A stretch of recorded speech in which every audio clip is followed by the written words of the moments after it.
विद्यार्थी मित्रो, आज आपण इयत्ता 8वी गणितमधील प्रकरण क्रमांक 2 चॅप्टर 2 जो आहे हा या ठिकाणी अभ्यासणार आहोत. या प्रकरणाचं नाव आहे parallel lines and transverse. Parallel lines याला मराठीमध्ये समांतर रेषा असं म्हणतात आणि ट्रान्सव्हर्सल याला मराठीमध्ये छेदिका असं म्हणतात. मराठीमध्ये मागील वर्षी तुम्हाला झाला असेल ह्या गोष्टी, तर ह्या इंग्रजीमध्ये तुम्ही त्याचे शब्द जे आहेत हे लक्षात ठेवणं गरजेचं आहे. पॅरलल लाईन्स आणि ट्रान्सव्हर्सल म्हणजेच समांतर रेषा आणि छेदिका. या ठिकाणी एक आकृती आपल्याला दाखवलेली दिसते, line L and line M. ह्या ज्या दोन रेषा आहेत या पद्धतीनं these two lines are parallel to each other. ह्या रेषा समांतर आहेत, रेषा यल आणि यम. आता याला डेफिनेशन काय, याची व्याख्या काय आहे? या समांतर का, जर ह्या आपण पुढं वाढवल्या, एक्सटेंड केल्या तर कधीच एकमेकाला छेदणार नाहीत. फॉर एक्झाम्पल, ही एक रेषा विचारात घ्या आणि ही एक रेषा विचारात घ्या. ह्या जर एक्सटेंड केल्या तर या बिंदूमध्ये या ठिकाणी त्या एकमेकाला इंटरसेक्ट करतात, छेदतात. इंटरसेक्ट म्हणजे काय? छेदणे, छेदतात. आणि म्हणून या दोन रेषा एकमेकाला पॅरलल नाहीत. ओके, तर या ठिकाणी ह्या दोन रेषा मात्र एकमेकाला समांतर आहेत, कारण त्या दोन वाढवल्या पुढं तर एकमेकाला छेदत नाहीत. त्याची डेफिनेशन कशी लक्षात ठेवायची आहे? The lines in the plane which are not intersect each other are called parallel lines. म्हणजेच ज्या दोन रेषा एकमेकाला कधीच छेदत नाहीत वाढवल्या सुद्धा, तर त्या दोन रेषांना आपण समांतर रेषा असे म्हणतो. Here in this figure, line L and line M are parallel lines. these two lines are called as parallel lines. It is written as line L parallel line M. This sign indicates parallel sign. This sign indicates parallel. या ठिकाणी line म्हणजे रेषा आणि हे जे चिन्ह आहे या चिन्हाला दोन उभ्या रेषा मारलं की त्याला समांतर दाखवण्यासाठी जे चिन्ह वापरतात, जसं एकरूपसाठी बरोबर चिन्ह, एकरूपसाठी या प्रकारचं चिन्ह वापरतो, अधिकसाठी या प्रकारचं चिन्ह, वजा, गुणिले, भागिले. त्याच पद्धतीनं पॅरलल समांतर रेषा आहेत हे दर्शवण्यासाठी दोन उभ्या रेषा दर्शवल्या जातात.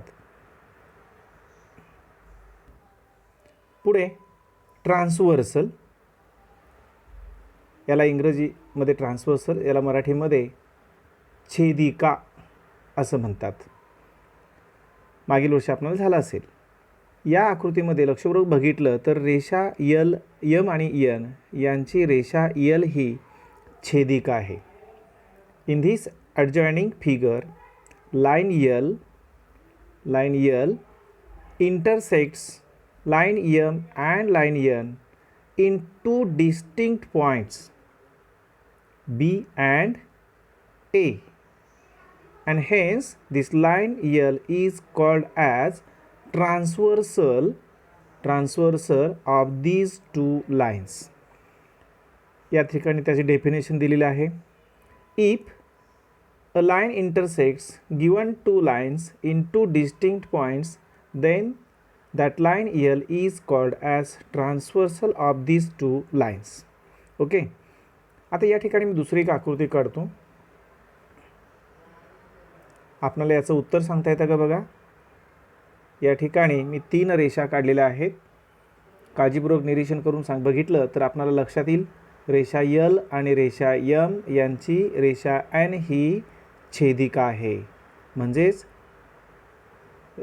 Line N is transversal of line L and line M.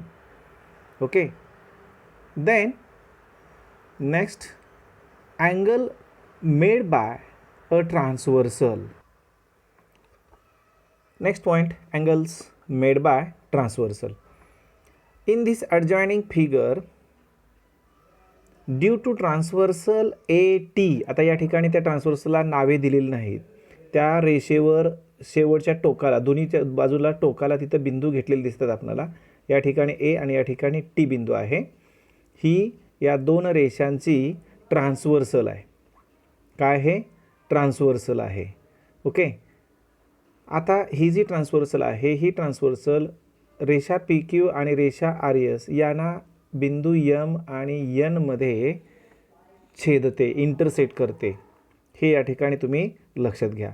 आता हे आकृती पाहिल्यानंतर आपल्याला लक्षात येतं की how many angles are made by this transversal. या रेषेमुळं, या छेदिकेमुळं या ठिकाणी किती कोन तयार झालेले आहेत? हा इथं एक कोन दिसतोय, second one, third, fourth, fifth, sixth, 7, 8. म्हणजे या पद्धतीने इथं एकूण 8 अँगल्स या ठिकाणी तयार झालेले दिसत आहेत. ओके. आता या ठिकाणी त्यांच्या काही पेयर्स आहेत, जोड्या आहेत. या जोड्यांच्या संदर्भात आपण बघणार आहोत. पेयर्स म्हणजे जोड्या. These angles are grouped in different pairs of angles. Let us study these pairs. Okay. Corresponding angles.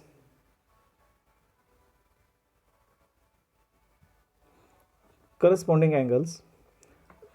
If the arms on the transversal of a pairs of angles are in the same direction and the other arms are on the same side of the transversal, then it is called a pair of corresponding angles. आता याच्यातले शब्द कुठले कुठले वेगळे वाटत आहेत बघा तुम्हाला, झालेले नाहीत. आर्म्स हा एक शब्द वेगळा वाटतोय. त्याच्यानंतर ट्रान्सव्हर्सल मगाशी सांगितलेलं आहे. अँगल्स म्हणजे कोन. सेम डायरेक्शन एकाच दिशेने, सेम डायरेक्शन एकाच दिशेने. हे एवढे दोन शब्द इथं वेगळे दिसत आहेत. आता प्रत्यक्ष आकृती काढून, डायग्राम काढून या ठिकाणी बघू आपण करस्पॉन्डिंग अँगलच्या पेयर्स कोणत्या कोणत्या आहेत.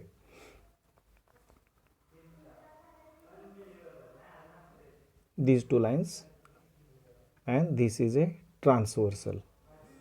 Okay.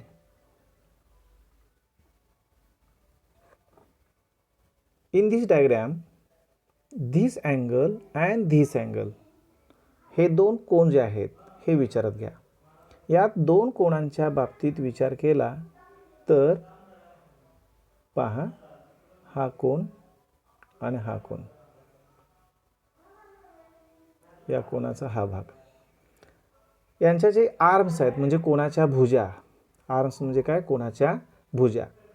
तर हा आर्म आणि इथला हा आर्म हे एकाच डायरेक्शनमध्ये आहेत आणि त्याचे दुसरे जे दोन आर्म्स आहेत हे सुद्धा एकाच डायरेक्शन आहेत, सेम डायरेक्शन म्हटलेलं आहे. आणि म्हणून हे जे दोन कोण आहेत त्यांना करस्पॉन्डिंग अँगल्स असं आपल्याला म्हणायचं आहे.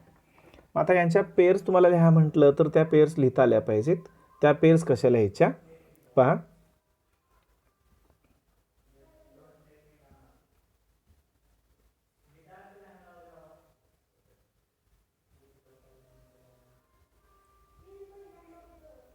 A, B, C, D, P, Q, R, S. Okay. पहिली जोडी तुम्हाला जी मगाशी सांगितलेली होती ती आपल्या लक्षात येते का बघा. हा आणि हा कोन म्हणजेच कोन A आणि कोन B, सॉरी कोन Q आणि कोन B. त्याच्यानंतर ही एक जोडी आहे angle A, angle Q, angle P, ही एक पेयर दिसते. त्यानंतर अँगल D आणि angle R.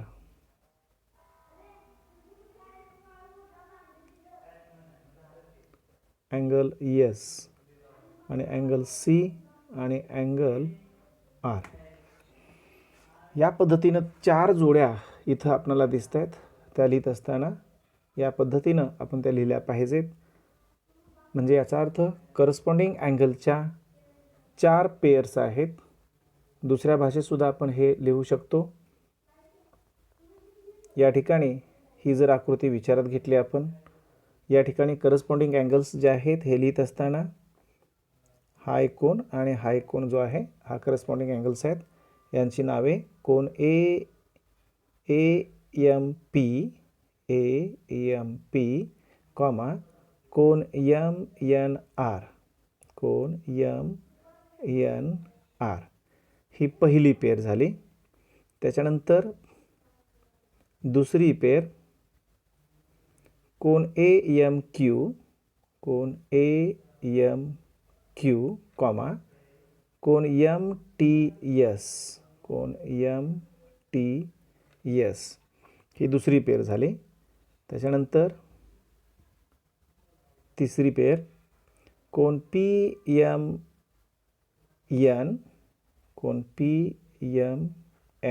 Comma angle RNT आणि लास्ट वन अँगल QMN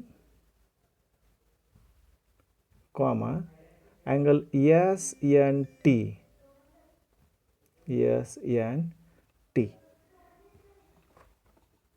अशा पद्धतीनं आपण करस्पॉन्डिंग अँगलच्या 4 पेर्स ज्या आहेत कोणांच्या नावांच्या वरून आणि मगाशी दाखवलेलं त्या पद्धतीनं एकेरी नावावरून सुद्धा आपणाला या पेर्स लिहिता येतात.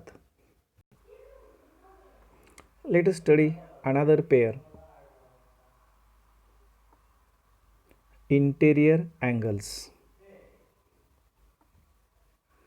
In this diagram there are two pairs of interior angles. What is definition? Definition of interior angle: a pairs of angles which are on the same side of the transversal and inside the given line is called pairs of interior angles. आता ही आकृती पहा आणि त्याच्यामध्ये interior अँगलच्या pairs कुठल्या आहेत हे सांगता येतात का पहा. अँगल PMN आणि अँगल RNM. हा बघा या ठिकाणी हे जे दोन कोन आहेत हे इंटेरियर आहेत. याला interior angles, pairs of interior angles असं म्हणायचं आहे. अजून एक पेअर आपल्याला दिसते या ठिकाणी अँगल QMN आणि अँगल MNS. हे जे दोन कोन आहेत हे परत काय आहेत, इंटेरियर अँगल्स आहेत, पेअर्स ऑफ इंटेरियर अँगल्स. आता यांची नावं लिहित असताना कशी लिहायला पाहिजेत आपल्याला. पहिलं मी तुम्हाला सांगितलं होतं angle PMN comma angle RNT ही एक पेअर झाली. आणि दुसरी पेअर या कोणाला हा आहे कोन angle QMN comma angle MNS. म्हणजे करस्पॉन्डिंग अँगलच्या 4 पेअर्स आहेत, इंटेरियर अँगल्सच्या 2 पेअर्स आहेत. हे आपणाला या ठिकाणी लिहायचं आहे. आपण सर्वांनी आकृतीही काढायची आहे आणि त्याची डेफिनेशन लिहून त्याच्या खाली त्याच्या 2 पेअर्स लिहिणं गरजेचं आहे.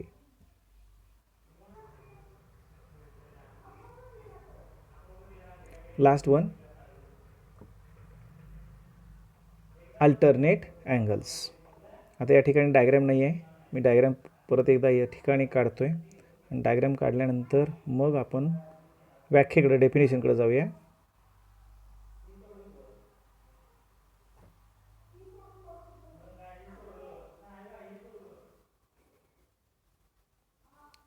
याला मराठीमध्ये वितक्रम कोन असं म्हणतात. या ठिकाणी एक पेअर दिसते, तर यांना आपण वितक्रम कोन अल्टरनेट अँगल्स म्हणणार आहोत. याला नावे दिले आपण A, B, C, D, P, Q, हा R पॉइंट आणि हा S. डेफिनेशन काय त्याचे आहे, pairs of angles which are on the opposite sides. आता हे अपोजिट साईड्स आहेत बघा, इकडं आणि इकडं एकमेकाच्या विरुद्ध आहेत. ऑफ ए ट्रान्सवर्सल, ही छेदिका आहे of a transversal, and their arms on the transversal shows opposite directions. ह्याचे जे आर्म्स आहेत म्हणजे बाजू भुजा त्याच्या, हे जे दोन आर्म्स आहेत हे एकमेकाच्या अपोजिट डायरेक्शनला गेलेले आहेत. Is called a pairs of alternate angles. तर त्यांना आपण काय म्हणणार आहोत, व्युत्क्रम कोन, अल्टरनेट अँगल्स असं म्हणणार आहोत. आता याच्यामध्ये दोन प्रकारचे अल्टरनेट अँगल्सच्या पेअर्स आहेत. एक आहे इंटेरियर अल्टरनेट अँगल्स आणि second one exterior alternate angles. हां, तर इंटेरियर अल्टरनेट अँगल्स आंतरव्युत्क्रम कोन आणि एक्सटेरियर अल्टरनेट अँगल्स बाह्य व्युत्क्रम कोन, या पद्धतीनं हे कोन आपल्याला इथं सांगायचे आहेत. हे जोड्या सांगत असताना या ठिकाणी मी पहिली जोडी इथं दाखवलेली आहे, पुन्हा एकदा दाखवते. या ठिकाणी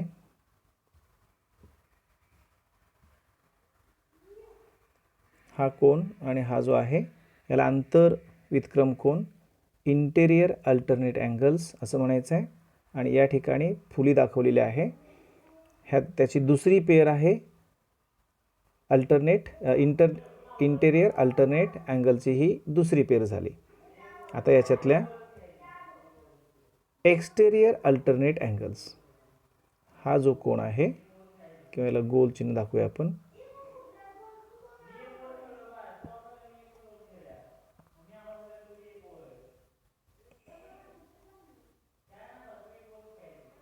ही जी पेअर दिसते ही पहिली जोडी आहे आणि ह्या दोन ज्या पेअर्स आहेत याला आपण एक्सटेरियर अल्टरनेट अँगल्स असं म्हणणार आहोत.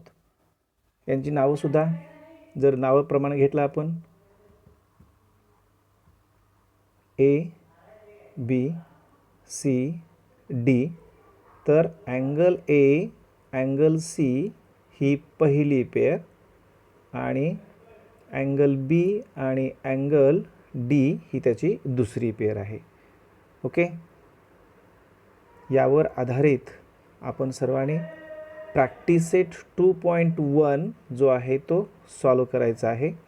2.1 मध्ये दोनच प्रश्न आहेत. या दोन प्रश्नांची उत्तरे पहिली ॲक्टिव्हिटी दिलेली आहे, ही ॲक्टिव्हिटी पूर्ण करा आणि हा एक प्रश्न या ठिकाणी दिलेला आहे तो पूर्ण करा. त्याच्यानंतर ह्या पुढच्या ॲक्टिव्हिटी आपण पुढच्या तासाला अभ्यासू.